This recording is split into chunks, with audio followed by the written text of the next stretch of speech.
Aproveitando estar de pé, no livro do profeta Zacarias, por gentileza, no capítulo de número 9, foi me dado uma temática que está dentro do tempo que me foi dado. Irmãos, eu passaria aqui um bom tempo agradecendo a Deus, eu passaria aqui um bom tempo louvando a Deus pela vida de cada amigo, de cada irmão, de cada companheiro que já chegou junto, que já caminhou junto, né? Mas Deus sabe da gratidão que eu tenho a Deus e ao pastor Fernando e por ter me dado o privilégio de estar aqui servindo essa igreja esta noite, né? Eu quero ser grato a Deus por tudo isso e por ter feito parte 12 anos desses 31, né? Fazendo 32 já, né? Quase 32, né? Das quais 12 anos eu estive aqui e o pastor lembrou-me que quando eu cheguei aqui, eu cheguei auxiliar de trabalho. Então, carrego muitas coisas comigo que levei daqui desta igreja e deste ministério, irmãos. Por gentileza, capítulo de número 9, versículo de número 9, amém? Eu prometo aos irmãos que eu vou pregar tudo que eu tenho que pregar, irmãos. Simples assim, amém?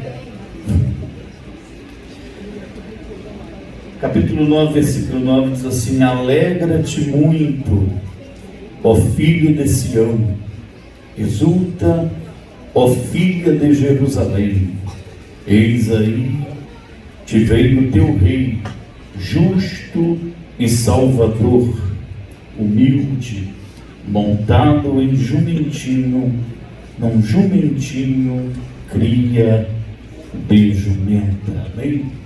Muito obrigado, amado. Tome seu assento.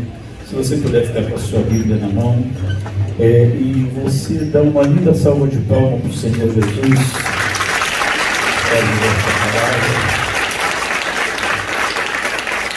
Glória a Deus. O convite que me fora formulado tinha uma frase dizendo: prepara-te, ele vem.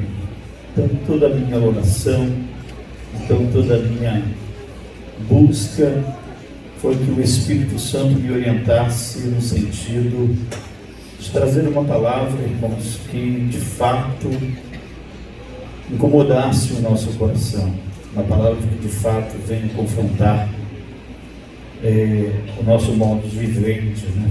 Uma palavra que de fato venha mexer conosco, uma palavra que de fato venha fazer a gente refletir sobre a vinda do Senhor Jesus Cristo, amém? E eu escolhi este versículo, irmãos, que fora nos transmitido pelo profeta Zacarias, porque ele é um versículo de muita clareza, ele é um versículo de muita transparência, ele nos mostra, irmãos, nos exorta a nos alegrarmos muito e exultar, porque ele vem.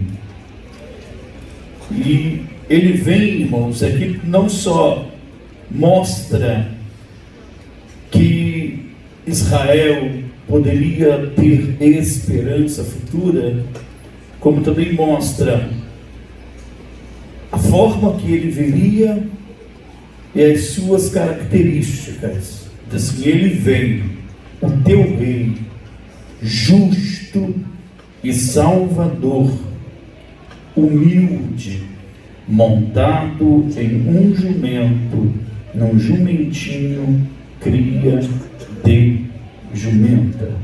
Irmãos, desde os primórdios, olha aqui para mim, por favor, desde os primórdios, Deus, ele sempre nutriu no coração do homem a esperança, amém, irmãos, de se encontrar com ele.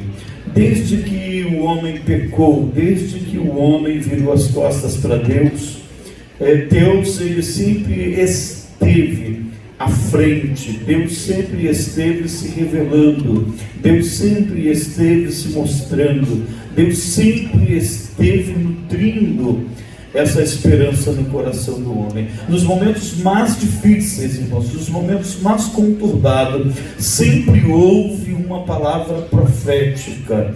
Nos momentos mais difíceis, nos momentos mais complicados da história, seja ela na história humana de uma forma geral, ou seja ela no contexto de nação como Israel, ou seja ela no contexto da igreja odierna, sempre há uma voz de Deus dizendo que Ele vem. E eu quero declarar esta noite que isto é fato. Ele vem. E pronto, irmãos. Pode a ciência se multiplicar, pode as nações, pode. Irmãos, nós estamos vivendo coisas que de 30 anos para cá, nós duvidaríamos, irmãos, do que nós estamos vendo hoje, irmãos. Mas deixa eu te dizer uma coisa, irmãos. O que nós estamos vendo hoje, como já foi cantado aqui, nada mais é do que voz profética dizendo: esta palavra está se cumprindo e Ele vem, irmãos. Ele vem porque Ele disse que viria. Ele vem porque Ele tem compromisso com a sua palavra. Ele vem porque Ele foi e deixou aqui uma noiva. E há, irmãos, aleluia, algo no céu esperando esta noiva. Ele vem, aleluia. E esta, como eu disse, irmãos, é uma profecia de muita clareza, porque esta profecia teve o seu cumprimento, irmãos, nos 4 evangelhos, nos 3 sinópticos. No evangelho de João mostra uma atitude de Jesus. Foi Jesus quem deu cumprimento à profecia de Zacarias, no capítulo referido que nós lemos aqui. Jesus, ele fez questão, irmãos, preste atenção, algumas profecias se cumpriram, e o evangelista, aquele que escreveu, aquele que registrou o texto, ele fez questão e ele disse isso para que se cumprisse, e ele disse isso para que se cumprisse, e isso aconteceu, mas esta profecia aqui não. Jesus, ele fez questão de criar uma dramaticidade na sua última entrada em Jerusalém, para que se cumprisse, vírgula, ponto, tudo acerca desta profecia, irmãos. No último sábado, na sexta para o sábado, Jesus, ele está caminhando para Jerusalém, e ele manda os seus discípulos descerem a aldeia. Isso está registrado lá no livro de Lucas, capítulo 19, por gentileza, coloca para mim a partir do versículo 41, 19, a partir de 41. Jesus está descendo para Jerusalém, ele para em determinado momento, manda os seus discípulos descerem até uma aldeia e dizer: olha, quando vocês chegarem lá, tem uma jumenta com um jumentinho, vocês tragam até a mim.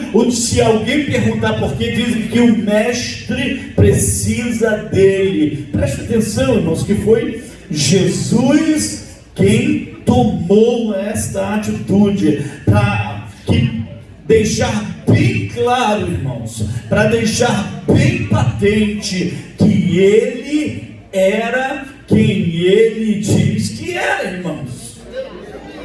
Eu vou dizer que Jesus, ele deixa bem patente aqui nessa profecia. Ele está dizendo: eu sou o que sou, eu sou o Messias que havia de vir. Eu estou aqui para cumprir as profecias.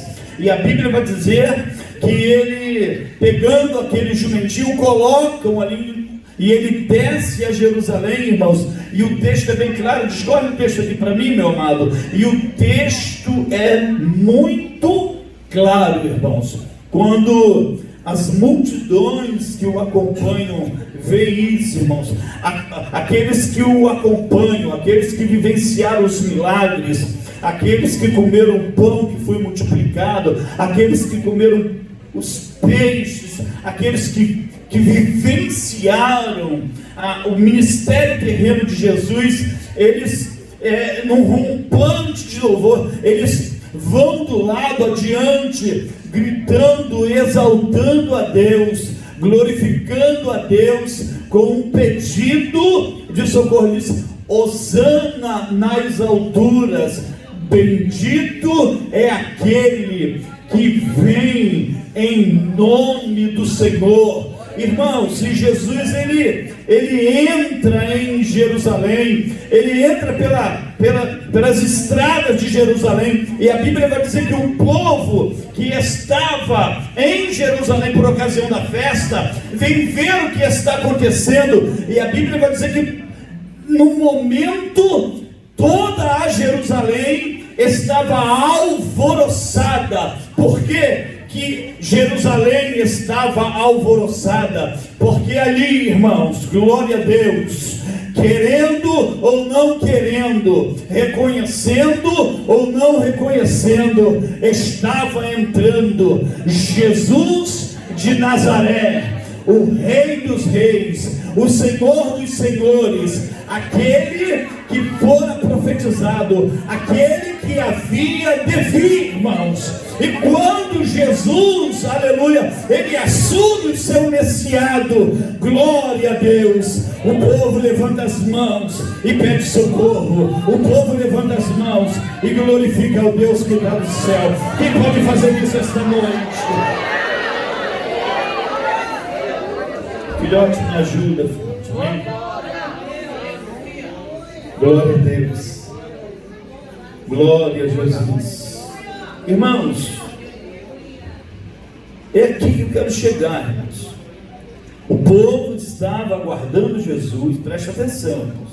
O povo estava aguardando. Irmãos, havia uma expectativa, irmãos.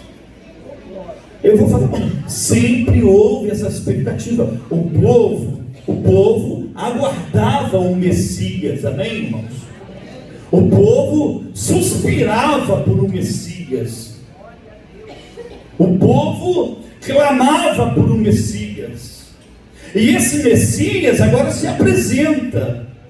Esse Messias agora, ele traz uma clareza. A entrada dele é de uma dramaticidade. A entrada dele em Jerusalém é o que está descrito exatamente como fora profetizado 400 anos antes pelo profeta Zacarias. E me parece que no momento, irmãos, a cidade entende isso, entende que ele é o Messias, e fizeram tudo correto, irmãos. O receberam como Messias, com honra, tirando suas roupas, jogando no chão, o povo trazendo galhos de árvores e de ornamentos, e ornamentando a sua entrada. Irmãos, tudo perfeito, irmãos, tudo perfeito, tinha tudo para dar certo. Jesus era quem eles esperavam, irmãos. Quem está esperando Jesus aí? Diga glória a Deus. É Jesus, irmãos. Só que alguma coisa saiu errado. E eu vou te explicar as razões por que deu errado. Deu errado, pastor, mas deu errado? Sim, deu errado. Porque a mesma cidade que recebeu o Messias foi a cidade que condenou o Messias. Os mesmos, muitos daquela multidão que depositaram suas esperanças nesse Messias, uma semana depois, irmãos, estava gritando: crucificam, crucificam. Mas vamos analisar o texto, irmãos. Eu ainda tenho alguns minutinhos. Vamos analisar o texto. Como eu disse, tudo estava perfeito e de acordo com a profecia. Só que tinha uma coisa, irmãos, errada: a motivação da multidão. Preste atenção aqui. Tudo estava lindo, tudo estava do jeito que fora profetizado, mas a motivação daquela nação, a motivação daquele povo não estava alinhada com a mentalidade de Jesus Cristo. Eu vou te mostrar por quê, irmãos. Porque quando Jesus entra, eles clamam: Hosana, Hosana, Hosana ao filho de Davi, bendito o que vem em nome do Senhor. Irmãos, quero dizer para vocês que duas semanas antes de acontecer isso, os discípulos estavam discutindo quem seria maior no reino de Deus, a ponto de uma mãe chamar Jesus e falar: mestre, no seu reino, permita que um dos meus filhos sente à tua direita e outro à tua esquerda. Faltando 2 semanas para Jesus ser. Irmãos, preste atenção que eu falei que tinha tudo para dar certo. Não deu por causa da mentalidade. Os discípulos e toda a multidão, irmãos, ninguém entendeu, irmãos, ninguém entendeu que Jesus Cristo foi um homem que nasceu para morrer. Deixa eu falar uma coisa para você: Jesus nasceu para morrer. Quando Jesus, glória a Deus, entrou pela cidade de Jerusalém, ele não entrou, irmãos, para promover uma revolução política, socioeconômica ou social, não. Jesus, quando entrou em Jerusalém, ele entrou para morrer pelos nossos pecados. A mentalidade de Jesus estava alinhada com a mentalidade do Pai, irmãos. Deixa eu repetir para você: a mentalidade da nação estava presa nas suas necessidades humanas, nas suas circunstâncias políticas. O povo estava oprimido por Roma, o povo estava sendo saqueado por Roma. Havia os libertinos, havia os zelotes, havia toda uma convulsão. Todos estavam olhando para Jesus e dizendo: esse é o líder que nós estamos precisando. Esse homem fala e acontece. Esse homem fala e demônio sai. Esse homem fala e tudo. Irmãos, mas deixa eu lhe falar uma coisa: Jesus, aleluia, mesmo ele tendo todo o poder, porque ele disse: eu e o Pai somos um, ele abriu mão de todos esses atributos para morrer. Jesus, ele veio para morrer. Jesus, ele veio para morrer. Jesus, ele veio para morrer por essa igreja, por minha vida, por tua vida. Jesus veio morrer pela humanidade, irmão.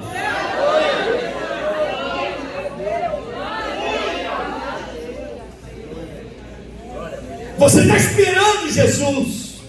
Nós estamos esperando Jesus, mas a nossa mentalidade está alinhada com a mentalidade. Porque, irmãos, eu fico pensando, irmão, Jesus, ele está cumprindo uma profecia. O texto é claro. Os fariseus conheciam o texto, os saduceus conheciam o texto, até os ignorantes, irmãos, conheciam o texto, sabiam o que estava acontecendo, mas não conseguiram enxergar o que estava acontecendo, porque estavam sufocados com a circunstância em que eles estavam vivendo. Deixa eu falar uma coisa para você, amado. Você quer viver expectativa de Deus, irmão? Viva acima das circunstâncias. Jesus, Deixa eu falar, Jesus não morreu na cruz do Calvário para nos dar doril. Jesus não morreu na cruz do Calvário para nos abrir porta de emprego. Jesus não morreu na cruz do Calvário para curar a nossa doença, porque todos nós, se não, vamos morrer de doença, irmão, no mínimo de falência múltipla dos órgãos. Nós estamos caminhando para... Irmão, Jesus não morreu na cruz para eu ser feliz. Jesus não morreu na cruz para eu ser poderoso. Jesus não morreu na cruz para eu ser rico. Jesus não morreu na cruz. Não, Jesus morreu na cruz para me levar para o céu. Se você está esperando Jesus para ir morar no céu, a tua mente está alinhada com a mente de Deus.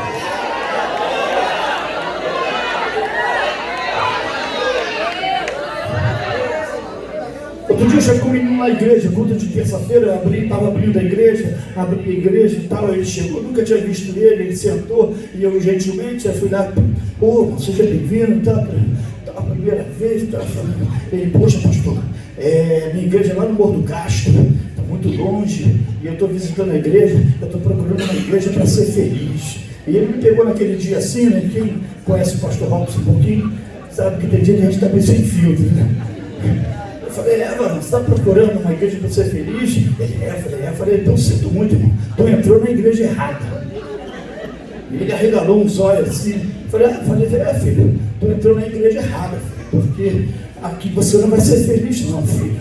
Aqui você vai ser confrontado pela palavra. Tem gente que acha que Jesus morreu, irmão, satisfazer o nosso ego. Irmãos, eles estavam esperando o Messias. Eles estavam esperando o Messias. O Messias estava ali, estava tudo claro, estava tudo evidente, mas eles não aceitaram o Messias, porque o Messias não se enquadrava dentro da configuração deles. Eles queriam um Messias poderoso, eles queriam um Messias revolucionário, eles queriam um Messias político, eles queriam um Messias terreno, mas o meu Messias, o teu Messias, ele veio para morrer e nos levar para o céu.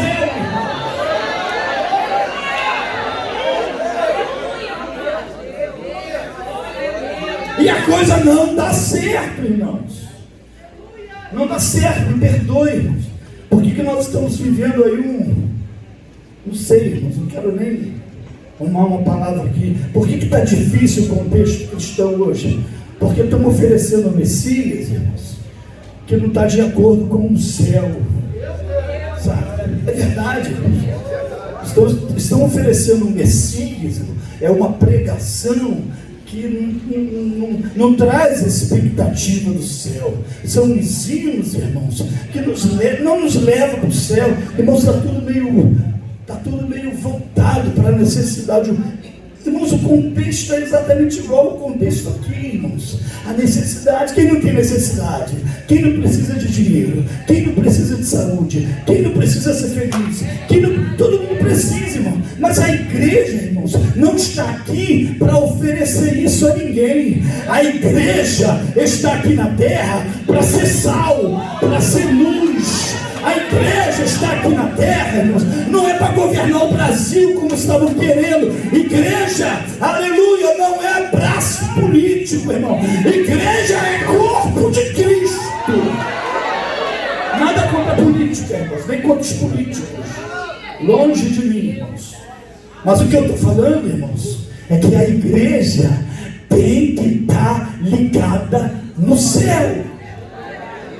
A igreja vive a expectativa do céu. A igreja está esperando o noivo. A igreja está esperando a trombeta soar. A igreja está esperando esse céu se rasgar. O que é mortal se revestir da imortalidade. O que é corruptível se revestir da incorruptibilidade. E quando isso se cumprir-se-á a palavra que está escrita: tragada foi a morte e o inferno. Aonde está, ó morte, a tua vitória? Aonde está, ó inferno, o teu aguilhão? Mas graças a Deus que nos dá vitória por nosso Senhor Jesus Cristo. Tu está ligado com o céu, então sinta o céu aí perto de você.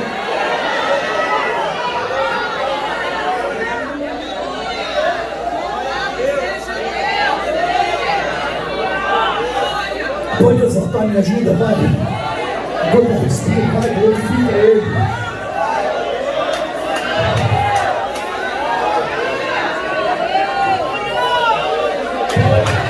Oh, não pode dar glória. Você está dando glória para pregador, não. Tu está dando glória a Jesus. É Ele que é glorificado dentro dessa casa. É Ele. Glória a Deus. Fizeram tudo certo, mas com uma motivação errada. Receberam Jesus da maneira certa. O cântico estava corretíssimo, tudo certo, mas a motivação estava errada. E quando você serve a Deus com a motivação errada, pode esperar, você vai se decepcionar.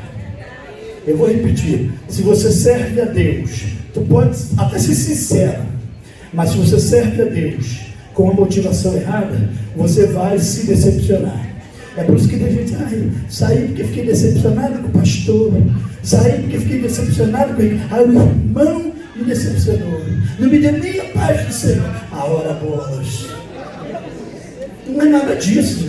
É porque você estava com a sua motivação errada na presença de Deus.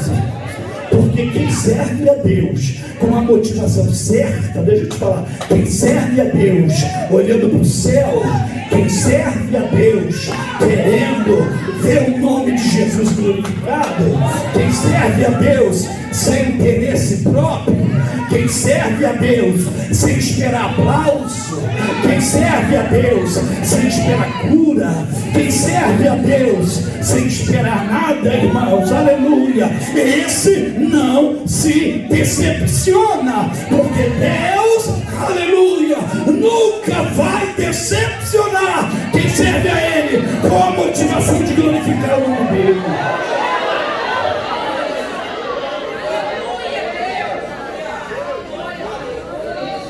O que deu errado aqui? O que deu errado? O povo esperava um Messias que fizesse a vontade deles.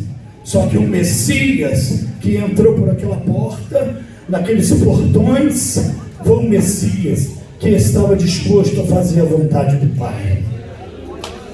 Eu vou repetir, só isso que deu errado.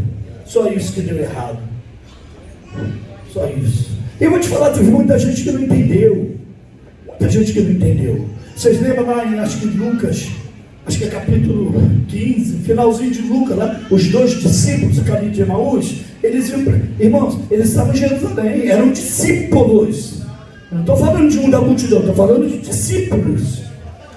Eles iam conversando com o outro, completamente decepcionado. Decepcionado com quem? Com o Messias. E a conversa deles era torta, irmãos.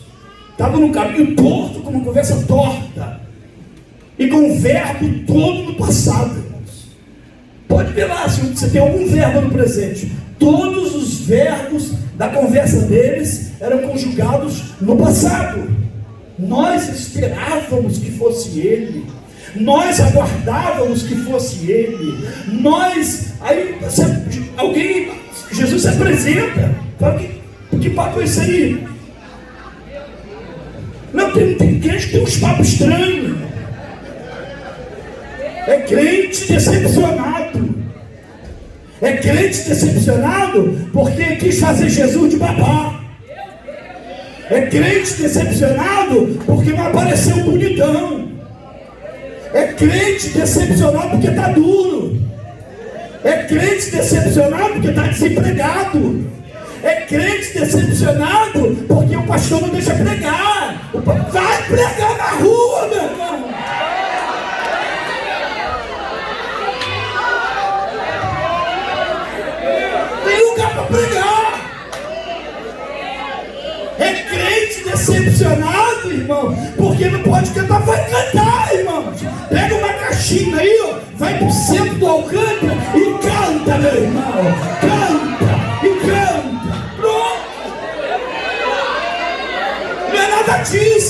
você só está decepcionado porque Jesus não fez o que você queria. Mas Jesus, Ele faz a vontade do Pai. Jesus faz a vontade do Pai. E se a tua mentalidade não está alinhada com a vontade do Pai, vai gerar conflito, irmão. Vai gerar problema. Você vai ter dificuldade. E não adianta botar culpa em A, em B, em C, aqui e acolá. Não é você. Deixa eu dizer uma coisa para você. Deixa o Espírito do Senhor transformar a tua mentalidade. Porque eu tenho que entender o quê? Eu parei com esse negócio de querer entender. Não vou entender nada, não vou entender, porque estou orando para Deus me dar explicação. Deus vai te dar explicação de quê, meu irmão? Não, mas eu estou orando porque, meu irmão, foca a tua oração em você ser cheio do Espírito de Deus, cheio do conhecimento da verdade. Se encha da palavra, vai para a fonte, bebe água limpa, purifica o seu coração, rasga as suas vestes, põe a tua boca no pó, e talvez assim haja esperança.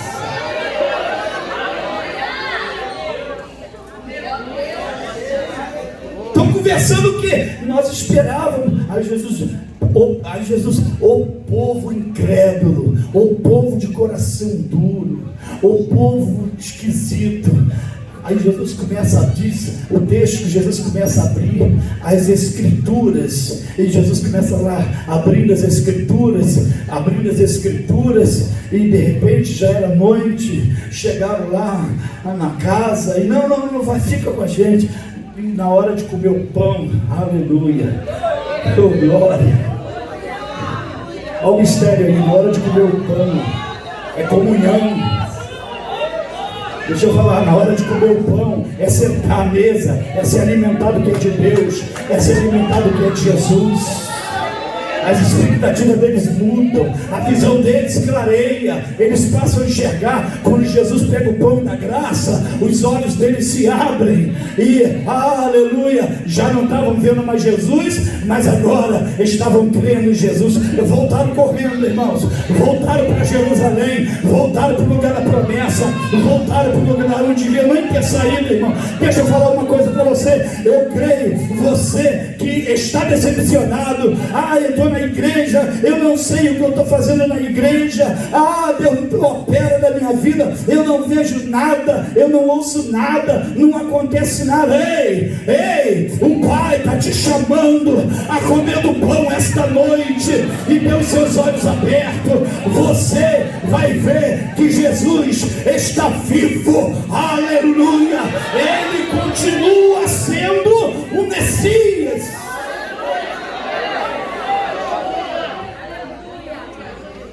Glória a Deus. Glória a Deus. Irmãos, com todo respeito, tá, pastor? Eu sei que essa igreja é muito bem pastoreada e é muito bem doutrinada mesmo, mas eu vou falar o que o Espírito Santo colocou no meu coração. A mentalidade daquele povo estava mais alinhada com a mentalidade do diabo do que de Cristo. Mas, é verdade, porque preste atenção, irmãos, quem ofereceu um governo humano e político foi o diabo. O diabo não estava blefando, não, irmãos. Primeiro ele quis fazer com que Jesus agisse independente da vontade do Pai. Ele disse, Mateus 4 está lá na tentação, isso é claro, irmão, deixa claro. Com fome, porque tu não é o Filho de Deus, transforma essas pedras em pães. Jesus, olha, nem só de pão viverá o homem, mas de toda a palavra, aleluia, que sai da boca de Deus. Talvez ele quis, ali estava o Jesus homem, amém? O Jesus humano. Eu quero que me permita avançar um pouquinho no texto, assim, conjecturar, não gosto nem dessa palavra, mas é essa que a gente tem que usar. Talvez você tu não é o filho de Deus. Por que tu se sujeita a ele a ponto de passar fome? Transforma, resolve isso. Porque o diabo, irmãos, ele resolve o problema, né? O diabo gosta de resolver problema. Não, estou falando sério. Paz, se você está com problema, se preocupa não. O Satanás vai aparecer com umas 10 opções lá para você. Resolve isso, manda embora, resolve. Tu não precisa disso, tu não precisa daquilo. A mesma coisa que ele falou para Jesus. Você não precisa desse homem. Pronto, falei, você não precisa desta mulher, vai ser feliz não, vai servir o Senhor e Deus vai salvar tua mulher, vai servir o Senhor e Deus vai salvar teu marido.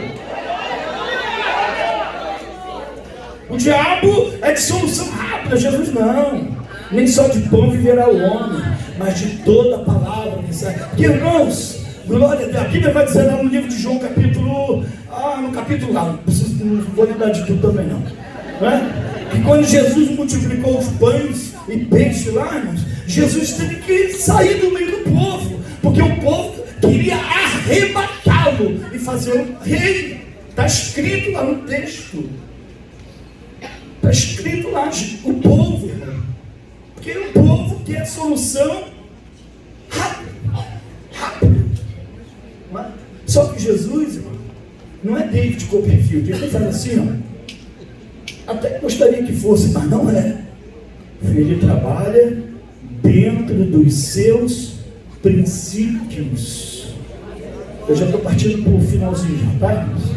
Jesus trabalha dentro dos seus princípios, dentro do seu tempo, dentro da sua palavra. Ele escreve certo por linha certa. Se tiver torta, ele desentorta e escreve certo. Ele faz isso, irmãos. Eu não estou dizendo aqui que Deus não faz milagre, que Deus não, irmãos. Deus cuida de nós. Amém? Só que a minha mentalidade tem que estar alinhada à mentalidade dele. Porque há sugestões, não é? Faz assim, e eu vou te dar um conselho, irmão. Não faz nem assim e nem assado. Não sabe o que fazer? Não faz nada. Não fazer nada também é uma manifestação de fé e de confiança no Senhor.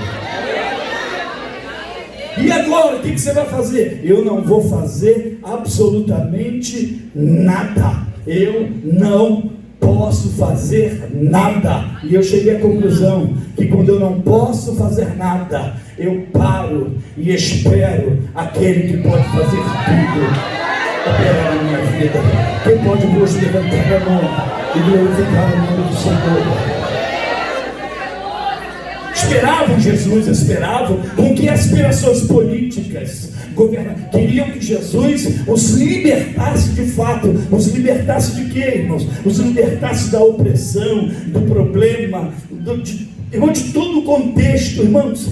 Uma mentalidade completamente terrena, que não estava alinhada à mentalidade de Jesus. A mentalidade de Jesus, irmãos, era totalmente dominada pela vontade do Pai. E a vontade do Pai, irmãos, foi que ele se oferecesse na cruz do Calvário. Mas ele vem, diga comigo, ele vem. E ele vem, irmãos, pronto. Mas ele não é o Messias do povo, não é o Messias do pão e peixe que vem. Ele vem, irmãos, e ele não é o Messias midiático. Porque tem um Messias midiático. Qual é o Messias midiático? Lança-te daqui para baixo, né? Lança-te, está escrito. Dá um espetáculo, irmãos. Tem aí um Messias midiático. Mas Mas ele também não é o Messias midiático. Ele é o Messias, o Santo, o Filho de Deus, o que morreu, o que era, o que é, o que há de vir, o Todo-Poderoso. Ele vem, irmãos, ele vem sim, mas não para satisfazer as nossas vaidades, não para satisfazer os nossos egos, não para fazer a nossa vontade. Ele vem para arrebatar uma igreja para morar no céu. E é tempo de nós pensarmos nas nossas motivações, irmãos.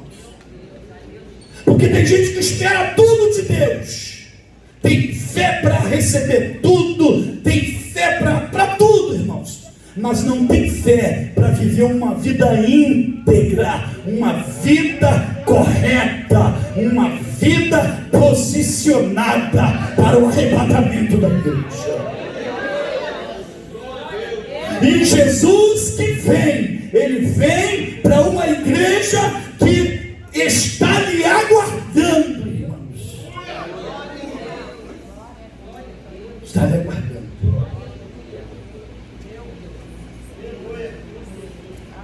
Guardando Jesus, esperando Jesus, esperando.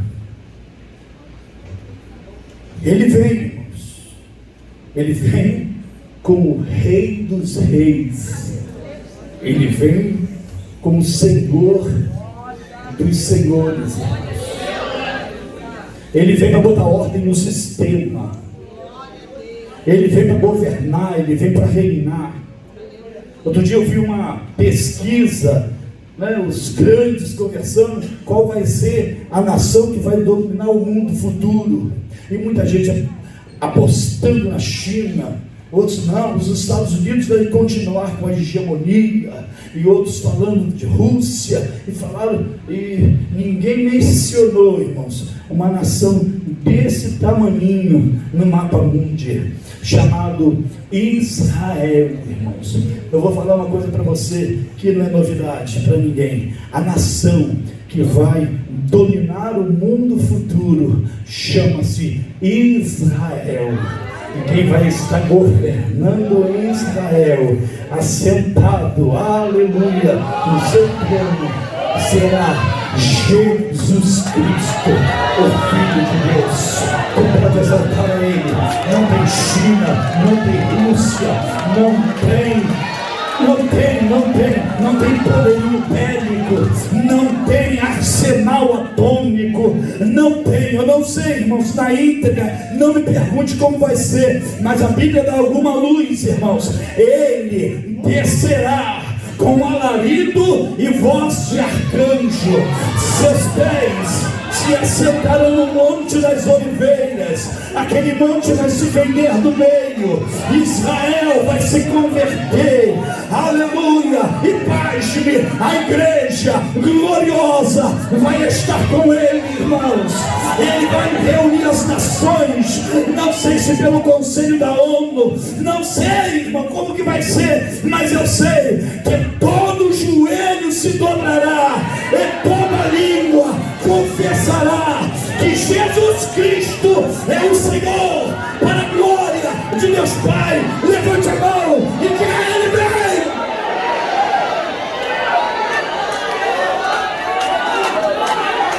Ele vem! Ele vem! E dessa vez, não precisará de discernimento, porque todo olho verá, será literal.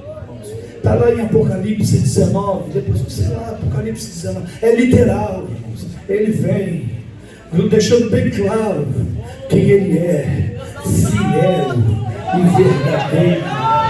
Qual é a sua expectativa acerca de Cristo? Aleluia. Se você serve a Cristo com uma expectativa só terrena, Paulo disse que você é o mais miserável dos homens. Palavra de Paulo, não é palavra do pastor. Paulo disse: se esperarmos em Cristo só nesta vida, somos os mais miseráveis dos homens. Eu sei, irmão, Deus cuida de você, amém? Como disse o pastor aqui, Deus sabe onde você mora, Deus sabe do que você precisa, Ele cuida de você. Não precisa servir a Ele em função disso, não sirva a Deus em função daquilo que você precisa. Sirva a Deus porque Ele morreu, Ele ressuscitou, Ele nos deu o Espírito Santo, Ele nos deu a palavra, Ele nos deu poder, Ele nos deu uma igreja gloriosa, Ele nos deu dons, Ele nos deu talento, Ele nos deu pastores, irmãos, Ele nos deu tudo que nós precisamos para servir a Ele.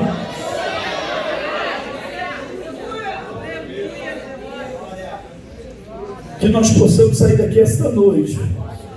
Mas eu vou na igreja, eu sirvo a Deus. Com que expectativa? Com que motivação? Qual é a sua motivação? Se você serve a Deus com motivação errada, as coisas vão acontecer e você não vai enxergar. Seus olhos estarão fechados. Você vai continuar não vendo nada. Você vai continuar frustrado. Você vai continuar carregando esse fardo. Mas quando você se livra desse fardo terreno, pastor, se Ele faz, Ele é Deus. Se Ele não faz, Ele continua sendo Deus. Se Ele faz crescer, Ele é Deus. Se Ele faz diminuir, Ele é Deus. Se Ele abre a porta, Ele é Deus. Se Ele não abre, Ele também é Deus, irmãos. Se Ele cura, todo mundo vê a glória de Deus. Se Ele não cura, o doente vai no céu ver a glória de Deus. Ele continua sendo Deus, irmãos. Irmãos, nada muda. Se livra desse fardo, se livra desse peso, sirva a Ele. Pelo fato de você saber quem Ele é, pelo fato de você saber que Ele te escolheu para estar aqui esta noite, pelo fato do teu nome estar escrito no livro da vida, pelo fato dele te dar o Espírito Santo para habitar em você. Aleluia! Pode, pastor, botar a igreja de pé? Amém? Vamos de pé esta noite, irmãos. Eu vou te dar um minutinho. Glória a Deus, para você levantar as mãos aí e você adorar ao Senhor Jesus. E você, quem sabe agora, esse fardo aí não cai por terra. Vai levantar a mão, um minutinho só, para você glorificar o nome de Jesus.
Aleluia.